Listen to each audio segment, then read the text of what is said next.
Rutherford atomic model and its limitations हमने पढ़े थे। तो इसमें एटॉमिक मॉडल एजम्पशन है, परमाणु परिकल्पना पढ़ना है। On the basis of above conclusion Rutherford assume the nuclear model of an atom. तो ये जो इनने कंक्लूजन मतलब जो इन सब चीजों से जो कंक्लूजन निकला उसमें रदरफोर्ड ने ये देखा कि जो nuclear model of an atom है उसके बारे में उन्होंने बताया कि एटम का न्यूक्लियर मॉडल कैसा होता है। According to him space excluding the nucleus which contain positive charge and whole mass is empty। उन्होंने ये बताया कि जो न्यूक्लियस है उसमें पूरा का पूरा पॉजिटिव चार्ज होता है और बाकी का जो मास है वो मतलब खाली होता है। इन दिस वैकेंट स्पेस, और इस खाली स्थान को electron having negative charge equal to positive charge in the nucleus, और ये जो खाली जगह बाकी की होती है उसमें इलेक्ट्रॉन पाए जाते हैं जिनमें नेगेटिव चार्ज होता है जो कि न्यूक्लियस में पाए जाने वाले पॉजिटिव चार्ज के इक्वल होता है। Revolve similar to planets round the sun, और ये जो इलेक्ट्रॉन है वो इस न्यूक्लियस के चारों तरफ ऐसे घूमते हैं जैसे कि बहुत से प्लैनेट सन के चारों ओर राउंड करते हैं। Electron revolve in the orbit around the nucleus similar to solar system. जिस तरीके से बहुत से प्लैनेट सूर्य के चारों तरफ अपने एक ऑर्बिटल में घूमते हैं उसी तरीके से हर इलेक्ट्रॉन जो है वो न्यूक्लियस के चारों ओर एक ऑर्बिट में चक्कर लगाता है। Electron and the nucleus are held together by electrostatic force of attraction. जो इलेक्ट्रॉन और जो न्यूक्लियस है वो एक दूसरे के साथ जो है वो स्थिर वैद्युत फोर्स के थ्रू एक दूसरे से बंधे होते हैं। लिमिटेशंस क्या है रदरफोर्ड मॉडल की? There are certain limitations of Rutherford atomic structure in spite of such an explanation of atomic structure. कुछ उन्होंने उनके एटॉमिक स्ट्रक्चर की कमियां थी। This atomic model exhibit the following defect. क्या क्या कमी थी? पहला, स्टेबिलिटी ऑफ एन एटम, उन्होंने डिफाइन नहीं कर पाया एटम की स्थायित्व के बारे में। इट्स डिक्रेट स्पेक्ट्रम, उन्होंने जो स्पेक्ट्रम के जो विचलन होता है उसके बारे में नहीं बता पाए।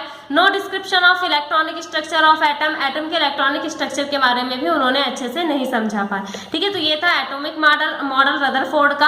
अब हमको पढ़ना है, और ये जो डायग्राम है ये भी इंपॉर्टेंट है। ठीक है, अब Bohr's atomic model and its limitations, उसके बाद बोर ने अपना एटॉमिक मॉडल दिया है। Rutherford nuclear atomic model was unable to explain completely the stability of an atom.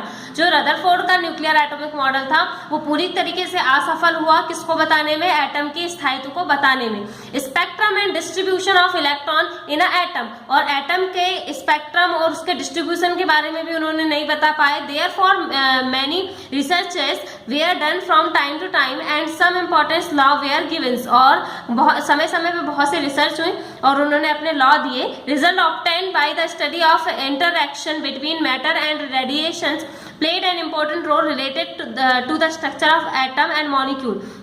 और रिजल्ट में क्या हुआ कि उन्होंने कैसे इन चीजों को इस लॉ को बनाया। बहुत से रेडिएशन और मैटर का आपस में क्या रिलेशन है, इस रिलेशन को शो करके उन्होंने एटम और मॉलिक्यूल के स्ट्रक्चर को शो किया।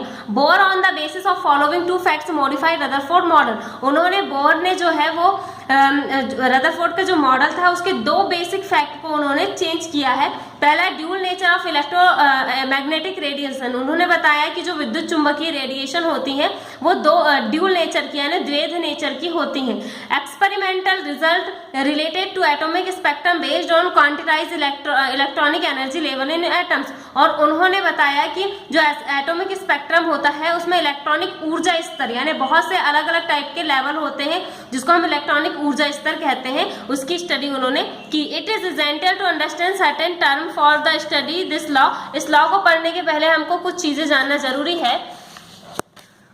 पहला है नेचर ऑफ लाइट, यानी कि लाइट की प्रकृति कैसी होती है। Light is a form of energy which can travel in vacuum. जो लाइट होती है वो एक एनर्जी का ही रूप है जो कि वैक्यूम में ट्रेवल कर सकती है, निर्वात में गति करती है। इस डिफरेंट फॉर्म, इसके अलग अलग रूप होते हैं। इंफ्रारेड लाइट होती है, अल्ट्रावायलेट, विजुअल लाइट, ये can also travel in vacuum, ये भी जो है वो निर्वात में गमन करती है।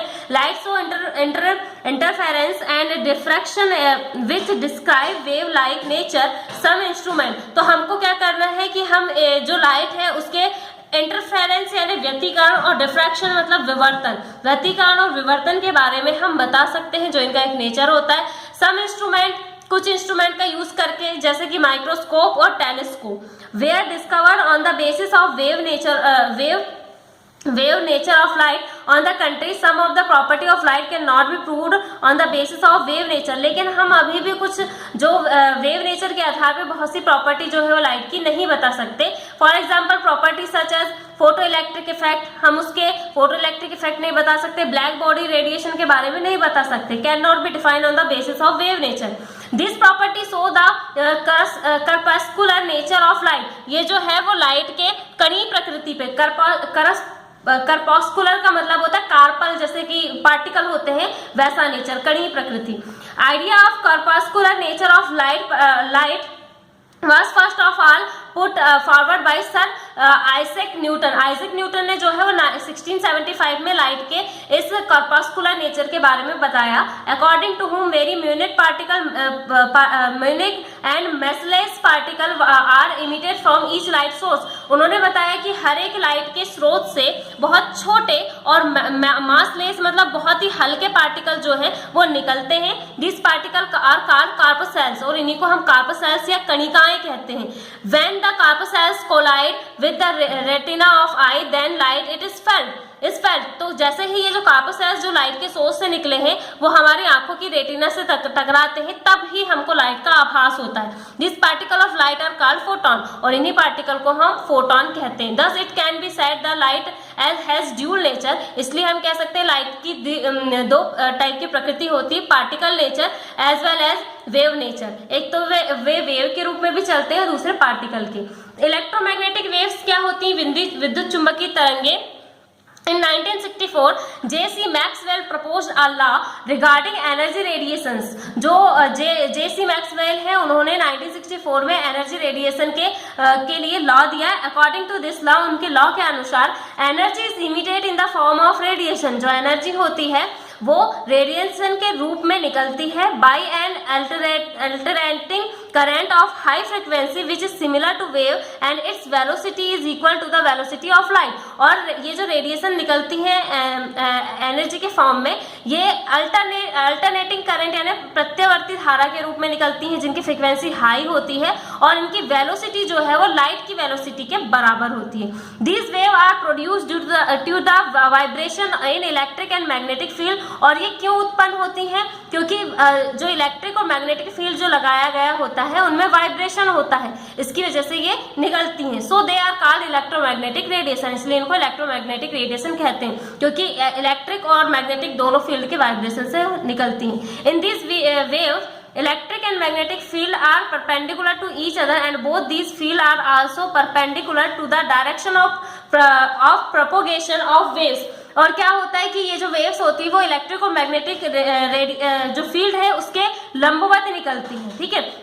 और ये दोनों के दोनों फील्ड जो है वो परपेंडिकुलर होते हैं इसके डायरेक्शन के। जैसे कि ये इलेक्ट्रोमैग्नेटिक वेव्स है, ये जो है वो इस जो जीरो पॉइंट है, ये सोर्स है, यहाँ से ये निकल रहे हैं, और ये आपका इलेक्ट्रिक फील्ड लगा है और ये मैग्नेटिक फील्ड लगा है, और ये जो रेडिएशन है इनके परपेंडिकुलर आगे की तरफ बढ़ रही है, इनका डायरेक्शन ऐसा है, और ये इलेक्ट्रिक फील्ड और मैग्नेटिक फील्ड का डायरेक्शन इनके परपेंडिकुलर है, ठीक है।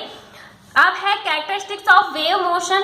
तरंगी गति के क्या क्या कैरेक्टर होते हैं? Following properties are important for the wave motion. जब भी हम किसी भी विकिरण या फिर वेव के मोशन की बात करें, तो गति की बात करें तरंगों की, तो बहुत सी उसमें प्रॉपर्टीज आती हैं। क्या है? पहला वेव लेंथ, जिसको हम तरंग दैर्घ्य कहते हैं। Distance between successive crest and through of wave is called wave length. तो क्या होता है कि किन्हीं भी दो किनारे वाले जो आपके शिखर होते हैं, क्रेस्ट शिखर और थ्रॉग जो है वो, ये जो डाउन वाला एरिया है, इन दोनों के बीच का जो डिस्टेंस होता है वो क्या कहलाता है? वेव लेंथ कहलाता है। It is can be expressed in metre. इसको हम मीटर में रिप्रेजेंट कर सकते हैं, या सेंटीमीटर या एंगस्ट्रॉम में, ठीक है।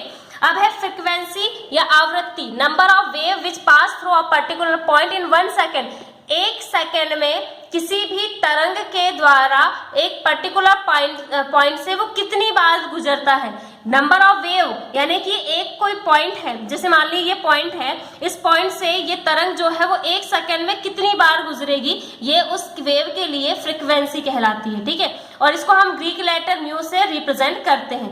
अब है वेलोसिटी यानी वेग। Distance travelled by a wave in 1 second it is called velocity of wave. 1 second में तरंग के द्वारा चली गई दूरी, यानी 1 सेकंड में वो कितना डिस्टेंस तय कर सकती है, ये उसकी वेलोसिटी कहलाती है। It is represented by c, velocity of electromagnetic waves is found to be 3.0 into 10 power 8 ms। तो ये वेलोसिटी होती है, इसको हम c से प्रेजेंट करते हैं, ठीक है। और रिलेशन है वेवलेंथ, फ्रीक्वेंसी और वेलोसिटी के बीच में, क्या होता है, c equal mu upon lambda, ठीक है। तो जो म्यू है वो फ्रीक्वेंसी है, c जो है वो वेलोसिटी है और लैम्डा जो है वो वेवलेंथ है। तो ये जो म्यू है वो बराबर होता है c अपॉन लैम्डा के, ये तरंग संख्या कहलाता है, ये आपका फ्रीक्वेंसी है। वेव नंबर क्या होता है, तरंग संख्या, it is the number of waves in per unit length, यानी कि ये जो एक लंबी एक कोई भी एक पर्टिकुलर लेंथ होती है उसमें कितने नंबर है वेव्स के, एक पर्टिकुलर लेंथ में कितने नंबर है वेव के,